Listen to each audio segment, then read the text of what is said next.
Assalamualaikum warahmatullahi wabarakatuh. Selamat pagi teman-teman trader semuanya dimanapun saat ini Anda berada yang sudah nunggu di depan layar. Mohon maaf ada satu gangguan teknis.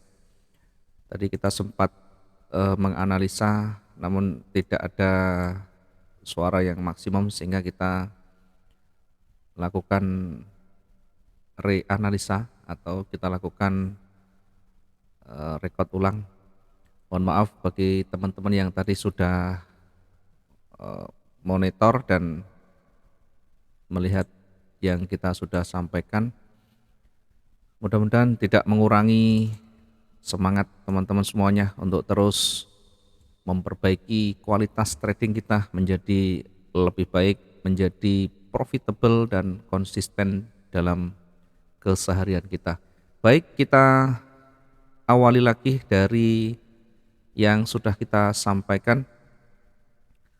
Selalu kita mulai dari time frame yang besar, ya, selalu kita mulai dari time frame yang besar untuk membaca pergerakan yang ada, setidaknya untuk memetakan secara umum sehingga kita bisa lebih tahu apakah ini tren ataukah ini sudah berada di area penolakan, sudah berada di area level psikologisnya. Kita lihat di time frame weekly. Di time frame weekly kalau kita amati pergerakan yang ada, memang di beberapa minggu terakhir seller mendominasi dengan puncaknya di pekan yang lalu dengan dominan bullish dan momentum yang besar. Momentum yang besar yang mendekati level berpotensi memantul sehingga mencoba kembali menekan hingga di kisaran harga 1786 kemudian ditolak oleh buyer. Pekan ini diawali dengan tekanan yang kuat ya hingga mendekati level psikologisnya di Januari ya, Desember Januari. Kemudian ditolak oleh buyer dan sekarang masih di posisi hijau ya, meskipun tadi malam sempat naik hingga di puncaknya 1835, namun demikian begitu sudah jelang ganti candle ada penolakan yang luar biasa yang cukup mempengaruhi dari tekanan yang ada, sehingga kalau kita amati di time frame daily meskipun bullish mendominasi tetapi ada penolakan yang cukup panjang dari atas dengan ditutup posisinya membentuk pola namanya spinning top, di mana pola ini adalah pola netral dengan kekuatan yang hampir sama ya, meskipun di tengah tren turun yang kuat. Diingat ini sudah berada di level psikologisnya dan di area itu sudah mulai ada penolakan. Kalau kita amati sebelah kiri ini bisa membentuk double bottom ya. Kalau kita lihat sebelah kiri ini bisa membentuk double bottom, hanya menunggu waktu ada konfirmasi untuk bullishnya, setelah itu akan bergerak merally ya lebih kuat lagi. Ini di time frame daily kita lihat mundur ke belakang satu langkah lagi dengan time frame H4. Kita lihat di time frame H4 pergerakan juga sudah terlihat di sana, sudah mulai bergerak naik meskipun juga ada banyak penolakan di sana. Ya, kalau kita tarik seperti ini nanti akan membentuk satu simetri. Sehingga dari sini minimal kita nanti bisa lihat mana yang lebih menguasai pertarungan yang ada ya. Setidaknya yang daerah terkecil kita lihat nanti dia breakout-nya di level yang mana. Apakah dia ke atas atau ke bawah? Kita lihat ya. Dua-duanya tentu punya peluang dan potensi. Sehingga jangan kita hanya fokus nanti analisanya akan naik, nanti analisanya akan turun ya. Lupakan semuanya analisa naik atau turun. Sebagai seorang trader tidak terlalu penting apakah nanti akan naik atau turun, karena yang paling penting bagaimana kita bisa memanfaatkan peluang yang ada, baik itu naik maupun turun ya. Kita bukan bermain saham yang hanya satu arah, tetapi kita menggunakan spot yang dua arah sehingga dua-duanya punya potensi. Oke, kemudian nanti kita lihat di time frame H4 ini kita bisa amati kemana kira-kira breakout-nya, kemana kira-kira dominannya, kita sementara ikuti nanti ya. Kemudian kita langsung di time frame yang di bawahnya lagi, di time frame H1 masih bergerak datar, belum ada yang mendominasi. Ya, berada di tengah-tengahnya sama saja, berada di tengah-tengah. Ini kalau kita tarik seperti ini sama, ini masih berada di tengah. Harga berada di tengah sehingga kita masih menunggu mana nanti yang lebih dominan.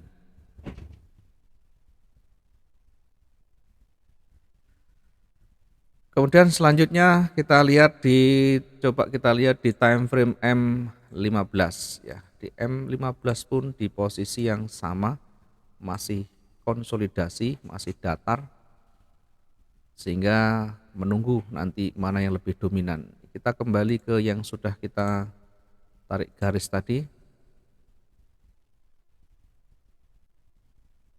dengan manfaatkan time frame M15.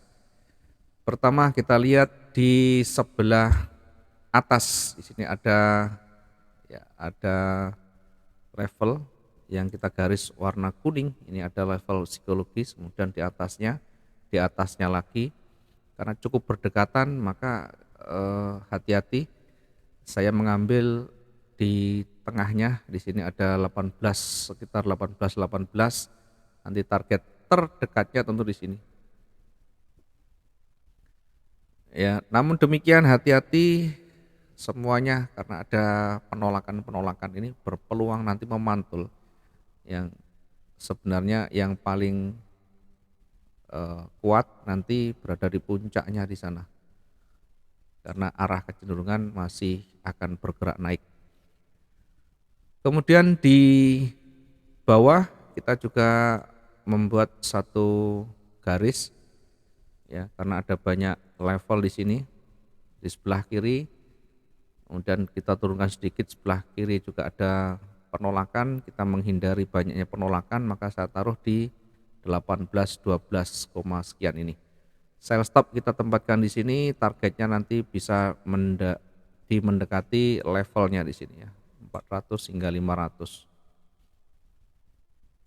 Kemudian di puncak ya, di puncaknya kita tidak mengambil koreksinya, kita mengambil buy stop setelah melewati levelnya. Kenapa kita mengambil buy stop di sana? Karena kalau kita tarik range yang kemarin atau pergerakan maksimum satu hari kemarin, kemudian kita sandingkan dengan hari ini, masih berpeluang ya, masih berpotensi nanti bergerak ke atas ya.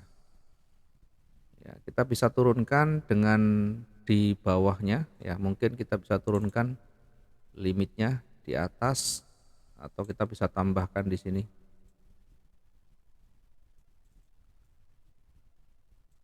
Ya, kita bisa tambahkan untuk sell limitnya. Oke, kita coba lihat buy stopnya ada enggak targetnya sampai di sana. Ya, cukup kecil ya, karena cukup kecil maka saya tidak tambahkan yang limitnya. Saya tambahkan limit yang di atas sekaligus yang di puncaknya.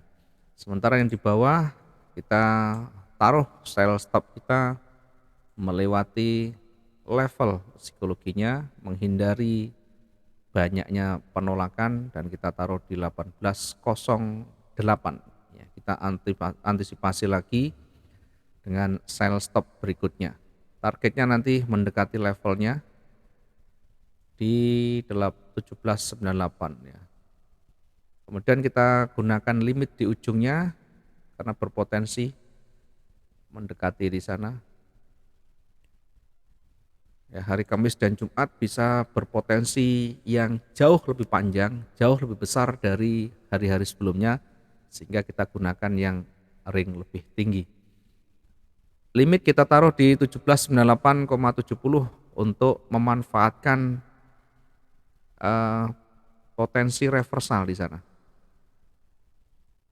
Ya, meskipun nanti kita lihat bisa jadi kalau dia kuat pun bisa nanti mendekati levelnya, tetapi setidaknya di area 1798 kita buat untuk antisipasi ya, untuk memanfaatkan koreksinya.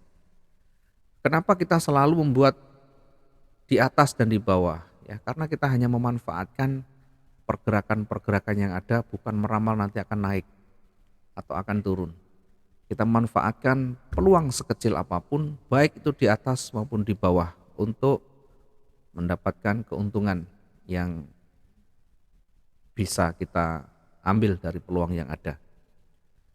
Mudah-mudahan ini bisa bermanfaat ya, mudah-mudahan bisa menjaga konsisten profit kita, karena yang paling penting bukan seberapa banyak kita dapatkan, seberapa valid kita melakukan analisa, tapi sejauh mana kita bisa memanfaatkan peluang yang ada, membaca pergerakan yang ada dengan mengikuti kecenderungan, mengikuti tren yang terbaru, dengan tetap mempertimbangkan manajemen risikonya. Sekali lagi, asah keahlian kita jangan hanya berpikir analisa kita tepat, analisa kita valid, dan saat kita entry membutuhkan proses untuk kita bisa profit. Tidak harus saat itu, tidak harus menit itu kita harus profit. Ada kalanya kita harus menunggu proses itu berjalan. Yang terpenting sudah ada simulasi, sudah ada perhitungan, termasuk resiko yang sudah kita siapkan di sana. Terima kasih. Selamat pagi. Assalamualaikum warahmatullahi wabarakatuh. Salam profit dua arah.